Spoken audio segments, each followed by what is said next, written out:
Hello दोस्तों, जैसा कि आप देख रहे हैं मेरा एडवांस मशीनिंग प्रोसेस का क्विज़ था ऑनलाइन। मैंने 10 मिनट से स्कोर किया है। तो जान रहे हैं आप लोग, लॉकडाउन के समय सभी कॉलेज स्कूल के पेपर ऑनलाइन हो रहे हैं। गूगल फॉर्म्स के द्वारा एग्ज़ाम लिया जा रहा है और मैक्सिमम एग्ज़ाम यहाँ पे एमसीक्यू में लिया जा रहा है। तो यहाँ पे आपको टाइम कम दिया गया जाता है। मेरा यहाँ पे 10 क्वेश्चन 10 मिनट में करना था, तो यहाँ पे काफ़ी दिक्कत है और मैंने इसकी कुछ पढ़ाई भी नहीं किया था। वैसे कोई पढ़ाई करना चाहता भी नहीं है। तो यहाँ पे मैंने इसका सोल्यूशन निकाला।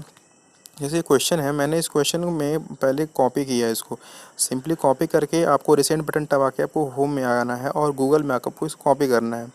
गूगल में आपको आकर इसे कॉपी करेंगे तो आपको गूगल इतना फास्ट है कि विदिन सेकंड्स इससे जो भी मैचिंग वर्ड्स है इसको तुरंत फेच कर लेता है। और आप इन दोनों में कंपेयर कर लीजिए कि आपको यहाँ पे क्या चाहिए और क्या दिया हुआ है। तो यहाँ पे ऊपर में जैसे ही मैंने कॉपी किया, ऊपर में तुरंत यहाँ लिखा मिल गया मैकेनिकल एनर्जी, जो कि इसका करेक्ट आंसर था। तो मैं इसे मैकेनिकल एनर्जी पुट करूँगा और नेक्स्ट क्वेश्चन आएगा। सेम उसी तरह से आप यहाँ पे हर एक क्वेश्चन में कीजिए, कॉपी कीजिए और गूगल में पेस्ट कीजिए। विदिन सेकंड्स आपको ये फटाफट बता देगा और आपको 2-3 से 10 से 20 सेकंड लगेगा इसको मैच करने में। यहाँ पे एक लड़का बार फ़ोन भी कर रहा था ये पूछने के लिए तो ये काफ़ी आसान है करना और टाइम भी बच गया। मेरे पास से 10 क्वेश्चन था 10 मिनट करने के लिए, मैं इसे 8 मिनट में करके सबमिट कर दिया था। तो मैं आपको लास्ट में दिखाऊँगा कि मैंने इसे कैसे सबमिट किया और मेरे कितने मार्क्स आए।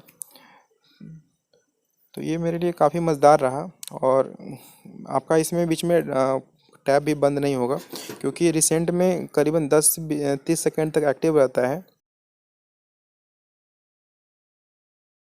ये देखिए अगला क्वेश्चन है, मैं इसे भी इसी तरह से कॉपी करूँगा सेलेक्ट और करके। मैंने सेलेक्ट किया और इसे फिर से वापस गूगल में पेस्ट कर दूँगा। तो गूगल फटाक से इसका आंसर मैचिंग ला देगा जो भी सिमिलर वर्ड्स है इससे। अब इसमें आपको 10 से 20 सेकंड टाइम देना है और जो भी इसका करेक्ट आंसर है आप इसमें भर दीजिए और नेक्स्ट कीजिए।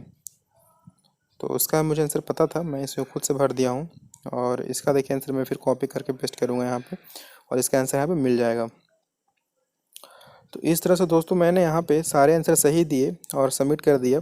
और यहाँ देखिए लास्ट में सबमिट का ऑप्शन है और आपको यहाँ पे दिखेगा मेरा व्यू स्कोर। और ये रहा हमारा क्विज स्कोर जो मैंने गूगल की हेल्प से स्कोर किया है 10/10। और यदि वो कोई दोस्त ऑनलाइन एग्जाम देना चाह रहा है, देने वाला है, तो आप उसे शेयर कीजिए ताकि वो भी इसका फ़ायदा ले सके और अच्छे से अच्छा स्कोर करे। तो आने वाले वीडियो में आपको ये बताऊंगा कि यदि आपका पेपर सब्जेक्टिव होता है ऑनलाइन तो आप उसमें कैसे स्कोर करें फुल में फुल। तो बने रहिए हमारे साथ और चैनल को सब्सक्राइब कर लीजिए। धन्यवाद।